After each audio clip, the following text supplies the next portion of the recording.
Procurement year ఎట్లా జరిగింది, గత సంవత్సరాలు ఎట్లా జరిగేదని మీకు ఒక ఐడియా కోసం ఇలా 29th మే నిన్న సాయంత్రం వరకు ఈ యాసంగి పంటలో వరి పంటకి మా ప్రభుత్వం ముఖ్యమంత్రి రేవంత్ రెడ్డి గారు, ఉప ముఖ్యమంత్రి గారు బట్టి విక్రమార్క గారు వారి నాయకత్వంలో నేను సివిల్ సప్లైస్ మినిస్టర్గా ప్యాడీ వరి ధాన్యానికి 28 మే 2025 నాడు మేము రైతులకి చెల్లించిన డబ్బులు 12,922 కోట్లు. వేదిక మీద ఉన్న ప్రజాబంధువులు గమనించాలి. అంటే నిన్నటి వరకు మేము చెల్లించిన అమౌంటు ఈ ప్యాడీ ప్రొక్యూర్మెంట్కి 13,000 కోట్లు. మరి బీఆర్ఎస్లో ఎంత మొత్తుకుంటున్నారు కదా, మీరు అందరు చూస్తుండ్రు ఏమేమి మాట్లాడుతున్నారు వాళ్ళు ప్యాడీ ప్రొక్యూర్మెంట్కి. వాళ్ళ హయాంలో ఇదే యాసంగి పంటకి ఇదే వరి ధాన్యం కొనుగోలుకి ప్యాడీ ప్రొక్యూర్మెంట్కి 28 మే 2023కి వాళ్ళు రైతులకు ఇచ్చిన అమౌంటు టోటల్ 3,500 కోట్లు.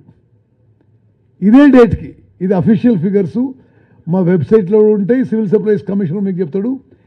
నిన్నటి వరకు దయచేసి ఎమ్మెల్యేలు ఎమ్మెల్సీలుగా గమనించాలి. 28th May 2025 under the present Congress government, total amount paid to farmers is 12,922 crores. Total amount paid on 28th May 2023 under the BRS government is 3,509 crores.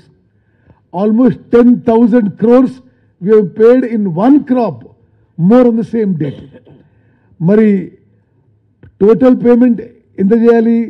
వాళ్ళ హయాంలో 9,400 కోట్ల పేమెంట్ వాళ్ళు యాసంగికి 22-23 యాసంగికి చేసే ప్రణాళికతో ముందుకు పోయినారు. మేము ఈసారి ఎంత చేస్తున్నాం?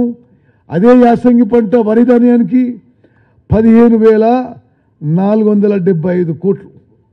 మరి ఈ స్థాయిలో వరి ధాన్యం కొనుగోలు ఉంటే మరి ఏ విధంగా ప్రతిపక్షాలు విమర్శిస్తున్నాయో మీరు ఒకసారి ఆలోచన చేయాలి. అదేవిధంగా ఉమ్మడి కరీంనగర్ జిల్లాలో మీ జిల్లాలో అంతా చైతన్యవంతులు, మరి చాలా పెద్ద పెద్ద నాయకులు ఉన్న ప్రతిపక్ష పార్టీలో మరి వాళ్ళు కూడా ప్యాడీ ప్రొక్యూర్మెంట్ గురించి మాట్లాడుతున్నారు. మరి నేను ఈ ఫిగర్స్ కూడా చెప్తా. 28th May 2025 అంటే నిన్న సాయంత్రం వరకు ఉమ్మడి కరీంనగర్ జిల్లాలో రైతులకి ఇచ్చిన సొమ్ము అమౌంట్ 2,782 crores. ఉమ్మడి కరీంనగర్ జిల్లాలో 28th May 2023లో వాళ్ళ అధికారంలో ఉన్నప్పుడు ఇదే యాసంగి పంటకి ఇదే వరి పంటకి వాళ్ళు ఇచ్చిన అమౌంట్ 538 కోట్లు. 2,780 కోట్లు ఎక్కడ, 538 కోట్లు ఎక్కడ? ఆ స్థాయిలో మేము ప్యాడీ ప్రొక్యూర్మెంట్ చేసిన విషయం ఒకసారి మీకు నేను మనవి చేస్తూ, అదేవిధంగా పంట గురించి కూడా చెప్తా. మొత్తం రాష్ట్రంలో అంటే నిన్న డేట్ 28th మే వరకు 28th May 2025 వరకు కొనుగోలు చేసిన ధాన్యం 67 లక్షల మెట్రిక్ టన్నులు, 67 lakh మెట్రిక్ టన్స్. మరి వాళ్ళ అధికారంలో ఉన్నప్పుడు అదే డేటు 28th 67 లక్షల మెట్రిక్ టన్నులు, 67 lakh మెట్రిక్ టన్స్. మరి వాళ్ళ అధికారంలో ఉన్నప్పుడు అదే డేటు 28th May 2023 అదే డేట్కి వాళ్ళు కొనుగోలు చేసిన ధాన్యం 46 లక్షల మెట్రిక్ టన్నులు. మరి అంటే సుమారు వాళ్ళ హయాం నుంచి 50% ఎక్కువ ప్రొక్యూర్మెంట్ చేసినాం. మరి 10,000 కోట్లు రాష్ట్రంలో ఎక్కువ పేమెంట్ చేసినాం. అదేవిధంగా ఉమ్మడి కరీంనగర్ జిల్లాలో ప్రొక్యూర్మెంట్ నిన్నటి వరకు 13.55 లక్షల మెట్రిక్ టన్నులు. మరి వాళ్ళ హయాంలో అదే డేట్ వరకు ఇదే యాసంగి వరి పంటకి 9.3 లక్షల మెట్రిక్ టన్నులు. అంటే ఎంత తేడా ఉంది, ఎంత మరి మా హయాంలో గొప్పగా ఆ ప్రొక్యూర్మెంట్ జరిగిందో ఇంతకంటే నేను ఇక వేరే విషయాలు చెప్పనవసరం లేదు. అదేవిధంగా మరి ఇప్పుడు శాసనసభ్యులు మాట్లాడిన విషయంలో నేను తొందరగా స్పందిస్తా. మీరు రామగుండం ఎమ్మెల్యే మాట్లాడిన విషయం సింగరేణి ల్యాండ్స్ విషయం తప్పనిసరిగా చేపడతాం. మీరు నేను కలిసి బట్టి విక్రమార్క గారిని ఒప్పించి అది మీకు ఇప్పించే ప్రయత్నం చేస్తా. బండలవాగు లిఫ్ట్ ఇరిగేషన్ స్కీమ్ ఇనాగ్రేషన్కి మరి మీ జిల్లా మంత్రులతో మాట్లాడండి, కలిసి మనం ఒక వారం రోజుల్లో అది ఇనాగ్రేషన్ పెడదాం. పాలకుర్తి లిఫ్టు పత్తిపాక రిజర్వాయర్ విషయంలో కూడా మరి తప్పనిసరిగా ప్రభుత్వం సానుకూలంగా ముందుకు పోతుందని చెప్పి నేను మనం చేస్తున్నా. ఏ ఇరిగేషన్ వరకైనా ఒకటి గుర్తుపెట్టుకోండి, నీళ్ళ అవైలబిలిటీ ఉండాలి, బీసీ రేషియో అంటే బెనిఫిట్ కాస్ట్ రేషియో మీట్ కావాలి, మరి మన ఓవరాల్ ఇరిగేషన్ ప్లాన్లో ఉండాలని చెప్పి నేను మనం చేస్తున్నా. మరి ఈ సందర్భంగా ఒక విషయం మీకు చెప్పాలి.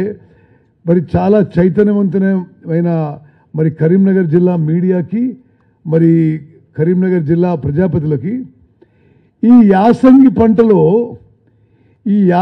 పంట మొదలైనప్పుడు ప్రతిపక్షాలు ఏ విధంగా అక్కడ పొలాలు ఎండిపోతున్నాయి, ఇక్కడ పొలాలు ఎండిపోతున్నాయి, ఒక డిజాస్టర్ రాబోతుందనే విధంగా మాట్లాడిన విషయం మీకు గుర్తు చేస్తున్నా.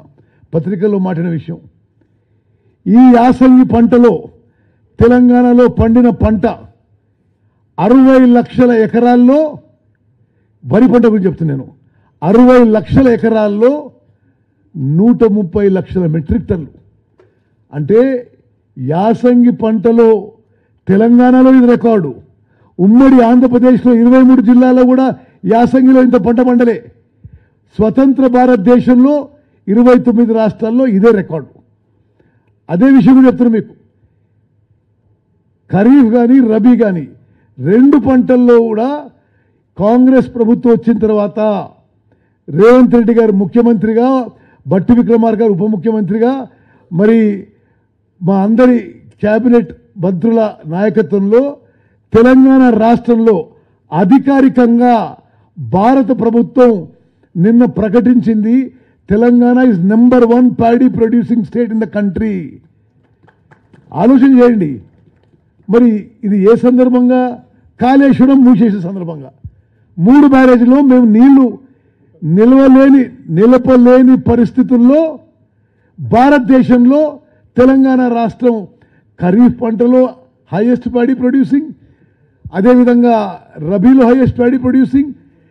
ఈ సంవత్సరంలో ఒక అగ్రికల్చర్ ఇయర్లో highest ever paddy production in any state in the country including combined Andhra Pradesh is Telangana state. ఈసారి సుమారు 285 లక్షల మెట్రిక్ టన్ల వరి ధాన్యం పండింది. ఆ స్థాయి ధాన్యం పండిన ఈ రాష్ట్రంలో ప్రతి గింజ, ప్రతి రైతు నుంచి మారుమూల ప్రాంతంలో కొండమని చెప్పి, ఎంత ఖర్చైనా సరే అని చెప్పి ఈ ప్రభుత్వం ముందుకు పోతున్న విషయం కూడా ఈ రాష్ట్రంలో రైతులు మీరు అందరూ కూడా గమనించాలని చెప్పి నేను మనం చేస్తున్నాం. అదేవిధంగా ఇరిగేషన్ విషయంలో యాసంగి ఈ పంట మొదలయ్యే ముందు కొంత నీళ్లకి ఇబ్బంది పడ్డా ఉన్న నీళ్లని ఇరిగేషన్లో వాటర్ రెగ్యులేషన్ పర్ఫెక్ట్గా చేసి ఇరిగేషన్ శాఖ, అగ్రికల్చర్ డిపార్ట్మెంటు, మరి ప్రజాపతులు, అధికారులు అందరూ కోఆర్డినేట్ ఎఫర్ట్తో ఈ యాసంగి పంటలో ఉన్న నీళ్ళని సరిగ్గా రెగ్యులేటెడ్గా డిసిప్లిన్గా వాడి హైయెస్ట్ ఎవర్ ఏకరేజ్ కానీ హైయెస్ట్ ఎవర్ ప్యాడీ ప్రొడక్షన్ ఈ యాసంగిలో పండిన పంట నేను మీ ద్వారా యావత్ తెలంగాణ రాష్ట్రానికి తెలియజేస్తున్నా. మళ్ళీ చెప్తున్నా, మేడిగడ్డ, అన్నారం, సుందిర్ల బ్యారేజ్ నిరుపయోగంగా ఉండగా, 1,00,000 కోట్లతో కట్టిన ప్రాజెక్టు నిరుపయోగంగా ఉండంగా తెలంగాణలో ఒక్క చుక్క నీళ్లు వాళ్ళ ఈ మేడిగడ్డ నుంచి అన్నారం, సుందిర్లను వాడకుండా తెలంగాణ రాష్ట్రంలో భారతదేశంలో వరి ధాన్యం ఉత్పత్తిలో, ప్యాడీ ప్రొడక్షన్లో తెలంగాణ రాష్ట్రంలో నిలబెట్టింది, నెంబర్ 1గా నిలబెట్టింది మన కాంగ్రెస్ ప్రభుత్వం విషయం మరి చెప్పడానికి ఎంతో సంతోషిస్తున్నాం. అదేవిధంగా ఇప్పుడు ఎమ్మెల్యేలు చెప్పిన విషయంలో, మరి రేషన్ షాపుల విషయంలో నేను కలెక్టర్లకి రిక్వెస్ట్ చేస్తున్నా. రేషనలైజేషన్ ఆఫ్ రేషన్ షాప్స్ మీరు ప్రజాప్రతినిధుల ఒపీనియన్ తీసుకొని, ఒకటి వయబిలిటీ ఉండాలి, 2 ప్రజలకి సౌకర్యార్థం ఉండాలి. ఆ విధంగా మీరు ఏ విధంగా మార్చినా మరి ప్రజాప్రతినిధుల సజెషన్ల మేరకు జిల్లా కలెక్టర్లు ఫైనలైజ్ చేయండి. మీకు షాపులు ఎక్కువ చేయాలన్నా ఎక్కువ మంజూరు చేస్తాం, ఏ విధంగా రేషనలైజేషన్ అన్నా మేము చేస్తామని చెప్పి నేను మీకు మనవి చేస్తూ, మరి అదేవిధంగా మరి గోడౌన్ల విషయం అడిగారు రాజ్ ఠాకూర్ గారు. సాధారణంగా ఇప్పుడు గోడౌన్స్ కొంత సివిల్ సప్లైస్ కార్పొరేషన్లో ఉన్న ఎక్కువ శాతం వేర్ హౌసింగ్ కార్పొరేషన్ చూస్తున్నారు. ఎక్కడనో ఒక దిక్కు నుంచి తప్పనిసరిగా మంజూరు చేయిస్తా అని చెప్పి మీకు నేను మాటిస్తున్నాను. అదేవిధంగా విజయరమణారావు గారు చాలా సమర్థవంతంగా రైస్ మిల్లర్ల అన్ని విషయాలు కూడా చెప్పడం జరిగింది. మరి మీరు కోరినట్టుగా ఇప్పుడు ఈ యాసంగి పంటలో సన్న రకాలకి నూకలు ఎక్కువ వచ్చి మిల్లర్లకి నష్టమయ్యే అవకాశం ఉంది కాబట్టి ఆ ఓటీఆర్ రాదు కాబట్టి తప్పనిసరిగా ఈ సన్న రకాల వడ్లని బాయిల్డ్ రైస్గా మార్చడానికి ప్రభుత్వం ఈ ప్రపోజల్ యాక్సెప్ట్ చేస్తుందని చెప్పి నేను సభాముఖంగా మనం చేస్తున్నాను. అదేవిధంగా అందరిది వాటి తర్వాత నేను సన్నబియ్యం గురించి వస్తా.